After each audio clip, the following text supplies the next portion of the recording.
UERJ Entrevista. Temas atuais comentados por professores e pesquisadores.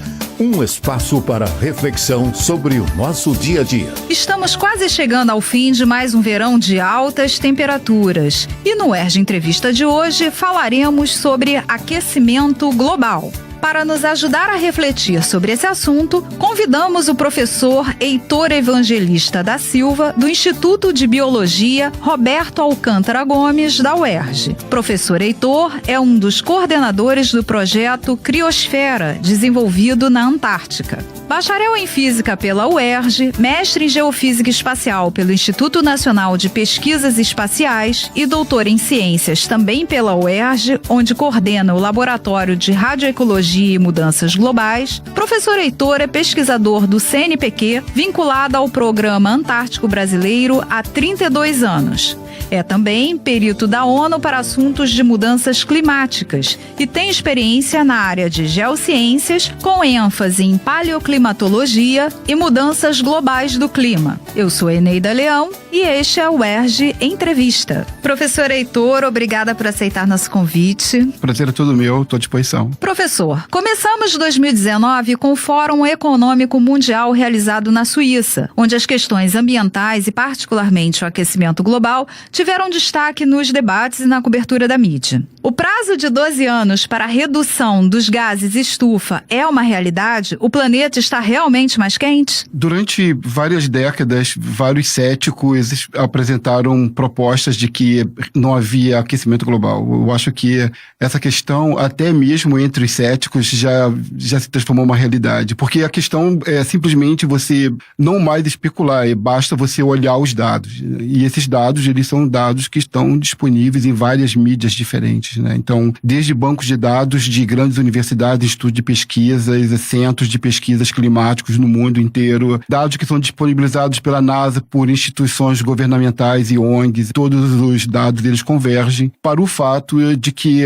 nós estamos num processo de aquecimento desde o começo do século XX. Então, a gente tem incertezas quanto à temperatura do passado até aproximadamente o ano de 1600, são grandes incertezas.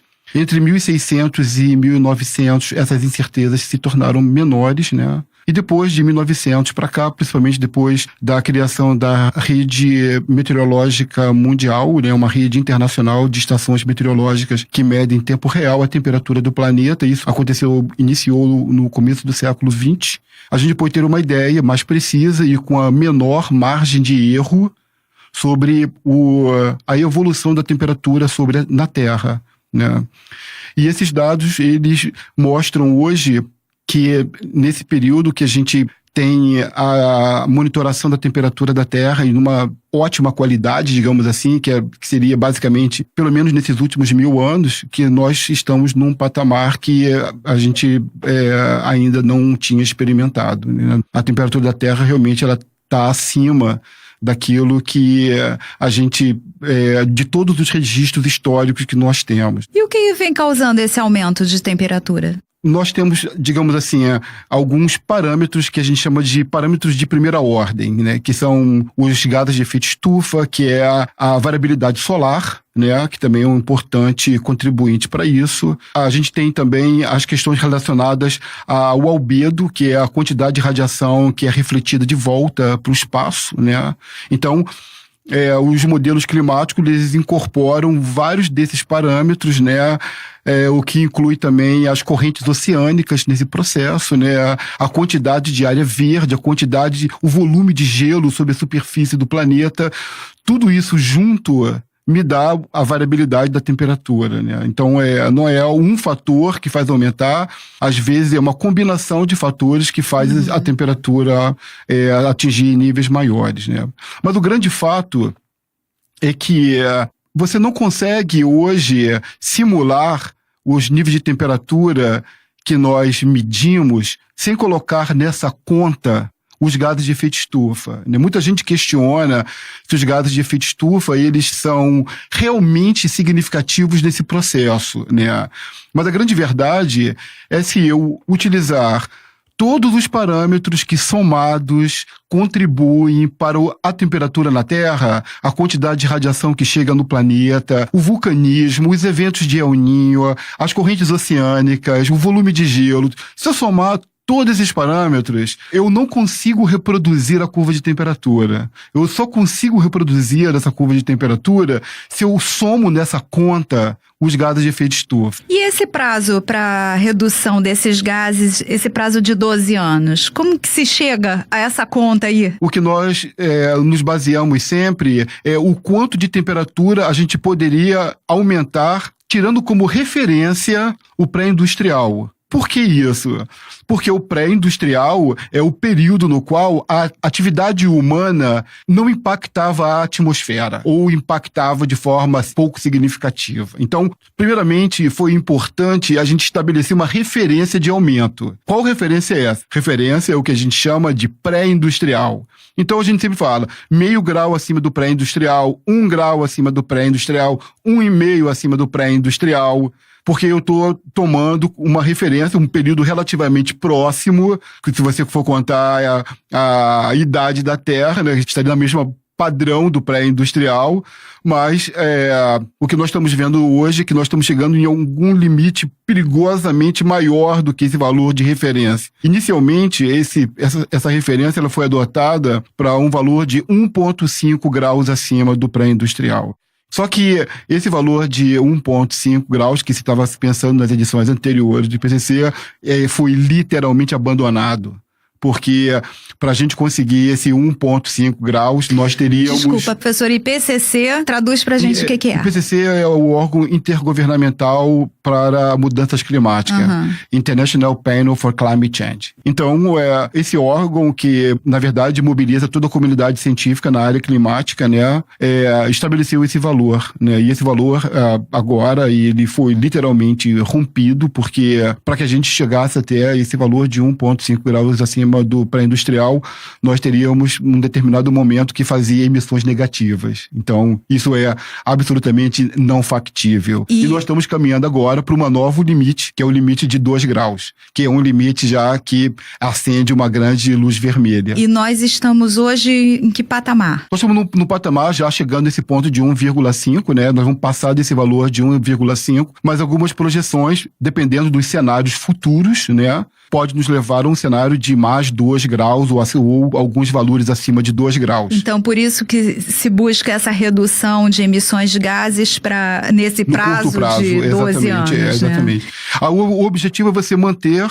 a temperatura baseado nas emissões dos gases de efeito estufa, né? Porque você faz uma projeção de emissão desses gases, né? Para que você, com esse novo volume adicionado à atmosfera, você não ultrapasse esse valor de 2 graus acima do valor do pré-industrial. Quais as consequências, professor, desse aumento de temperatura? Tem várias consequências importantes. Eu acho que, dentro do ponto de vista prático, que é o que todo mundo gostaria de saber, o ponto de vista prático, sem dúvida nenhuma, é a elevação do nível dos mares. Isso tem uma consequência muito grande sobre as áreas costeiras, né? As áreas costeiras globais. Aí teria um avanço do mar, né? Sim, teria, porque hoje...